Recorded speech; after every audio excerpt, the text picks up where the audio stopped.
The legislature is throwing around this term, it's the big lie, and I've heard it thrown around before. Also,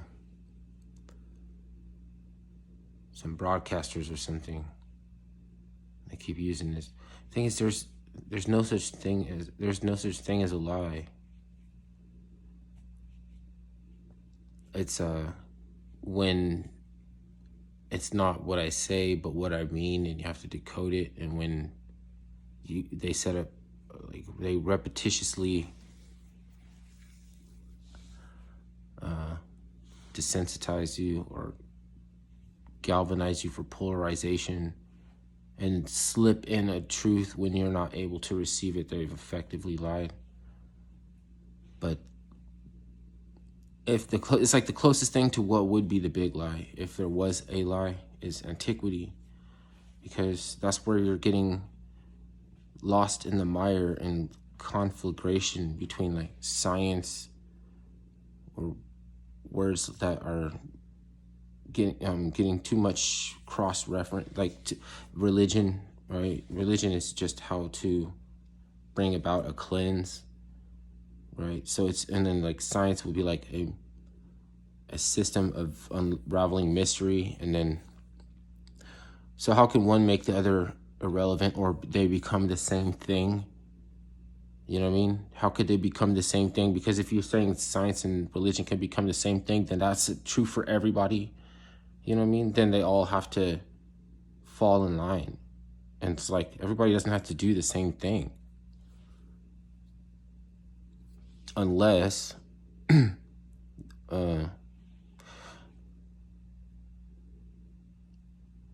unless it's a collectivization and, or like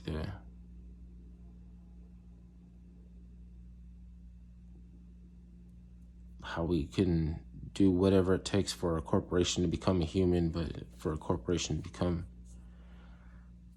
become a person,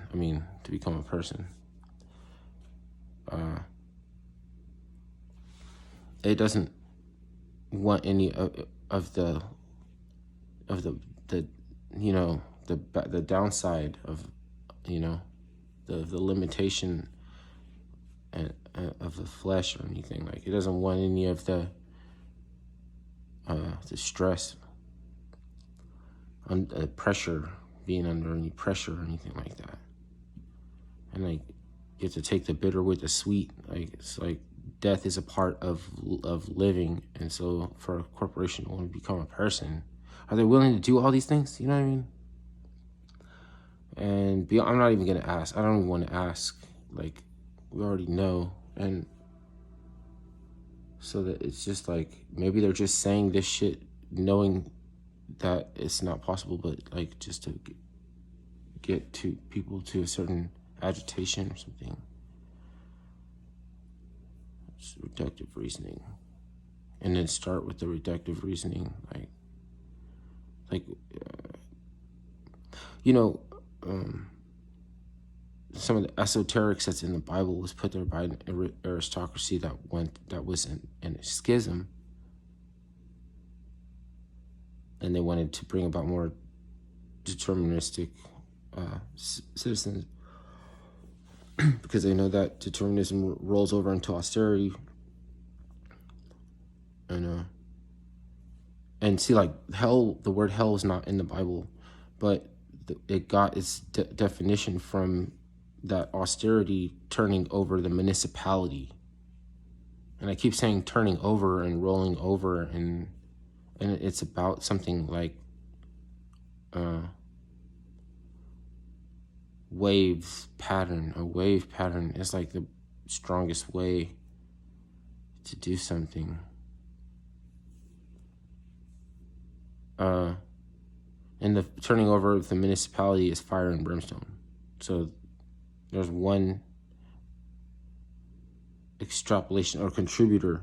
There's one contributor to the concept of hell. There's other ones, just Prometheus chained to the volcano in the Isle of Tartarus, where you get the word torture, and then there's thought projected through a conduit in this to the subconscious amenta, or amentu,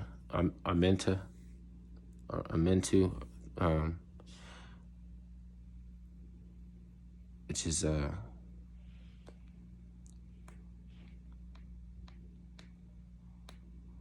that's a really deep one, because it's trying to get us to look at a smaller screen, You distract your attention and your being to focus on smaller screens or something like that. That's for some diabolical or something. And the amenta or the amenti is in the Emerald Tablets of Thoth. That's the subconscious. It also sounds like I meant to, which is like when somebody when you see somebody living the life that you could have lived, or something that you should have lived, that's considered one. And what's the other one?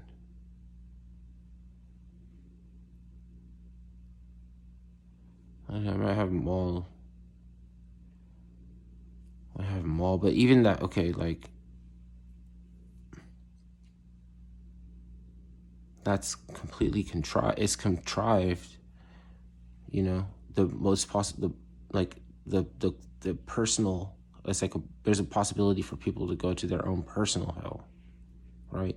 But that's while you're alive.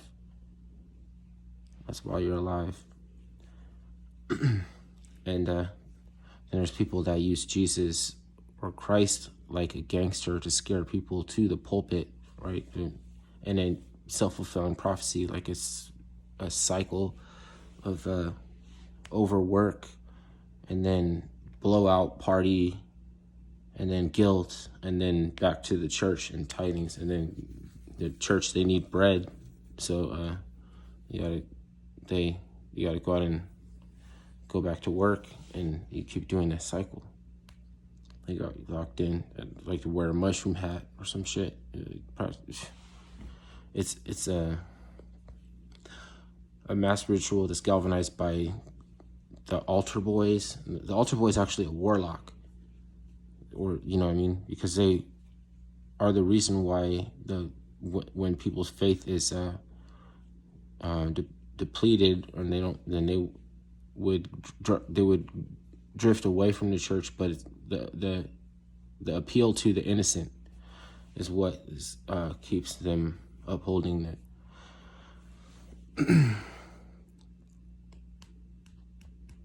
I mean, like you say, like who's the last person to need an appeal to that, something like that, right? Was the pharaoh, and they would import pilgrims from West Africa and like the Benin, Togo, Uganda area, and they were standing as an example of the living God amongst men, which is gay. I mean, it's really gay. Only a gay man would do that, But they were they had an economy based on encoding. Like it was like at different times, like there before, like I know all of it. It's just I don't want to lay it all out there. Especially I got to read a book backwards. If I go this way, if I go about, then I'll keep uncovering rabbit holes. But they're not rabbit holes. I know what this is. I'm just coming at the wrong direction. See, people can't believe that the history of mankind goes back further than 13,000 years before the fall of man. The pharaoh was a paternalistic or parthenogenetic. All this stuff that's going on after is all hysterics. I mean, it's hysterics. Hysterics. Since the fall, we're living history. So the priests were consolidating their power by entreating the tribes of Judah to bulwark for Egyptian power. They were encoding different languages and importing the pharaoh, and that's a kind of ancient power play. right? Just like same thing with the mausoleum builders, right? Like the reason why the Christian religion was so easily adopted by the state is because they have an interest in building mausoleums and temples and cathedrals to be the only ones to doing that, to being the only ones to do it. So you charge tithings, taxes, whatever.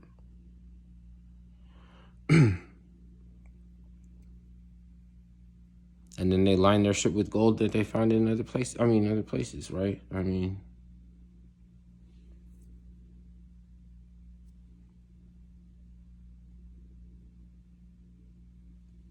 I'm not trying to rave or rage against them or whatever. They did because they had to, right? They did that because they had to. It's like the we're not living in a timeless age any longer. Things that were written in a timeless age.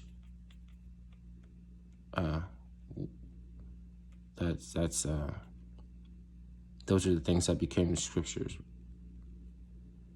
Now if you have an idea, how can you get it to onto media? Like you can't record anything onto media, You can know the scriptures by heart, right? I don't, okay? But probably that's the reason why you can't put anything, because we're not able to, right? It would just be an expression only. That's still possible. But you can't come up with any new scriptures.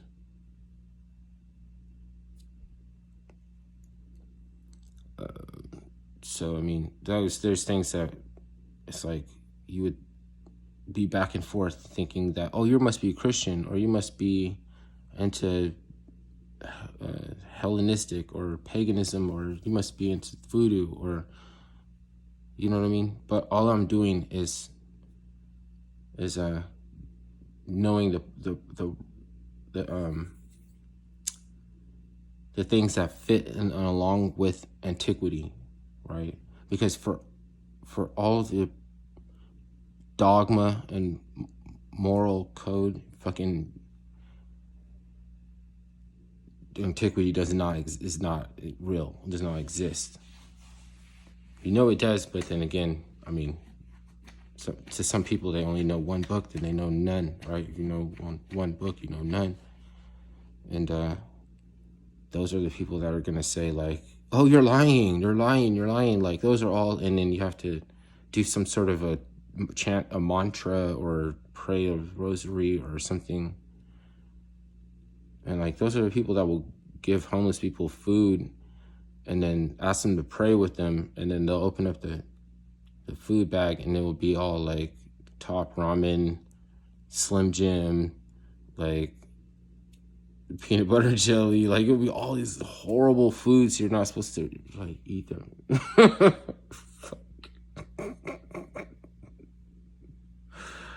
But then they feel good. Doesn't it feel good?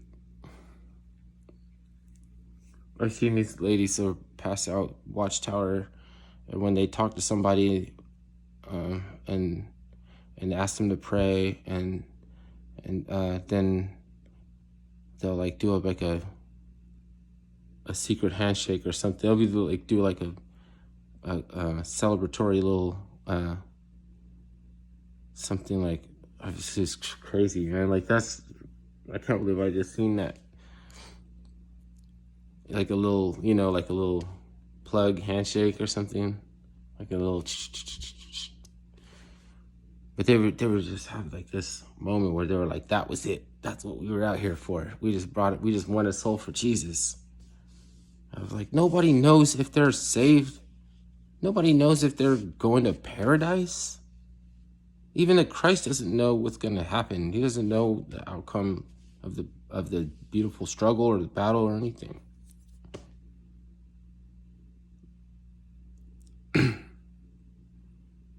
You still got to push through.